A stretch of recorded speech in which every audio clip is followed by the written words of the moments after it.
Hi guys, what's going on? Back with another Mcfarlane movie Maniacs figure, and this time we're back with the T-800, or what was supposedly the T-800. An interesting story behind this guy. I'll get him out of the way, and as with everything that the movie Maniac line did, came with these nice little posters. They were kind of more just like accessories in a way. We've discussed these before. This one, you can probably tell, isn't as detailed as the base that the Fly came with. This was sort of with Mcfarlane. I guess we're sort of cutting back on production costs. And the posters basically just looked like this. You know, and just a little bit of card that came out and slid into the back. But a nice touch. I got a lot of these, particularly with the Terminator 2 line.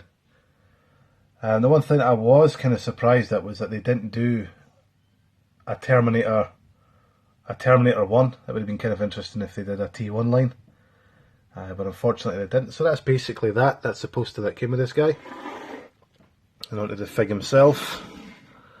This of course is taken from near enough the end of the movie where, you know, he sort of doesn't look anything. He doesn't look like this at all in the film.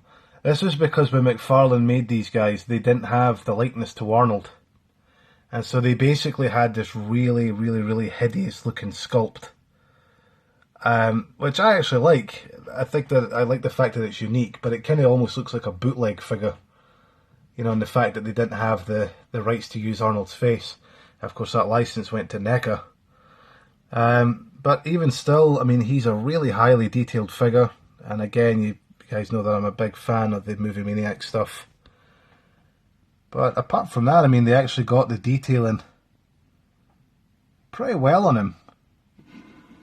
You know what I mean? He's well sculpted. They've even got the sort of zips in the leather pants there, you can see. Just above his biker boots. The exposed knee. The leather jacket, which is highly detailed with the grenade belt. He is missing his grenade launcher, but I wasn't complaining at the price I got him for. And he's got the bullet holes in the back of his jacket. Jacket looks really well sculpted. Like I said, everything on this figure is really well done. He's even got part of the endo coming through his gloves. Jacket's all creased and stuff like that. Like I said, this ammo belt is detachable, and he's got the chest exposure there, but he's all dirtied up and stuff. He's all weathered, but that head sculpt by today's standards is absolutely laughable. But I like him. I mean, he looks good from a distance. He looks good from afar. Not really much to say about this fig. I mean, obviously NECA reproduced a figure that was very similar to this scene, but back in the day, this is what he would have came with. And I'm sort of surprised that you could have maybe gotten away with it back in the day if you were a collector of things. We weren't really into quality back then, but nonetheless, he's another great one to have. He's not very hard to find these days. He's actually pretty easy to find. And again, like everything else in the collection, I'm happy to have him. But he definitely would look better with a licensed head on him.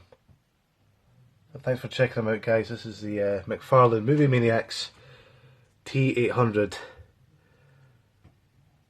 I guess we can say unlicensed.